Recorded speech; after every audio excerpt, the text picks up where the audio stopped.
ఆనాడు పాకిస్తాన్ మీద యుద్ధం జరిగినప్పుడు అమెరికన్ ప్రెసిడెంట్ శ్రీమతి ఇందిరాగాంధీ గారికి అమెరికాలో సూచన చేసి మేము మధ్యవర్తిత్వం వహిస్తాము అని చెప్పి మీరు యుద్ధాన్ని ఆపాలి అని చెప్పినప్పుడు విస్పష్టంగా మీకు తెల్ల రంగు ఉన్నది కదా అని చెప్పి మా మీద పెత్తనం చెయ్యాలనుకుంటే భారతదేశం సహించదు.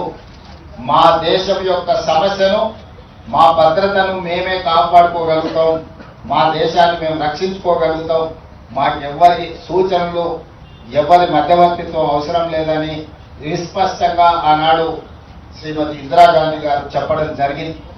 కానీ పహల్గాంలో జరిగిన సంఘటనలు మీరు చూసి మేమందరం అండగా నిలబడ్డాం కేంద్ర ప్రభుత్వానికి.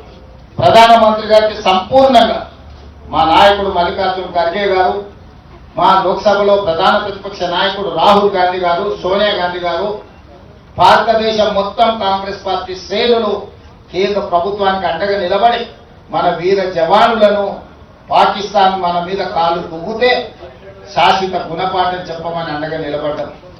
దురదృష్టవశాత్తు కేంద్ర ప్రభుత్వం వెనుకడుగు వేసింది. వచ్చిన అవకాశాన్ని సద్వినియోగం చేసుకోకుండా అమెరికా ప్రెసిడెంట్ ఒత్తిడి తీసుకొచ్చినా, నేను యుద్ధాన్ని ఆపినా, లేకపోతే ఆర్థిక ప్రయోజనాలు నేను దెబ్బతీస్తానికి బెదిరిస్తే భారతదేశం లొంగిపోయిందని చెప్పి ట్రంప్ ప్రకటించే పరిస్థితి వచ్చిందనంటే ఈ దేశంలో నడుస్తున్న ప్రభుత్వం ట్రంప్ ఒత్తిడికి లొంగిపోయిందని విస్పష్టంగా ఈరోజు ప్రజలు భావించవలసిన పరిస్థితి వచ్చింది.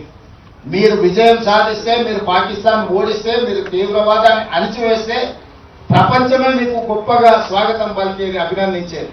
కానీ గొప్పల కోసం మీ నాయకత్వం, మీ పార్టీ శ్రేణులను వీధుల్లో తిప్పే పరిస్థితి వచ్చిందంటేనే నైతికంగా ఈ రోజు ప్రజలకు మీరు జవాబు చెప్పవలసిన పరిస్థితులు ఏర్పడ్డాయి.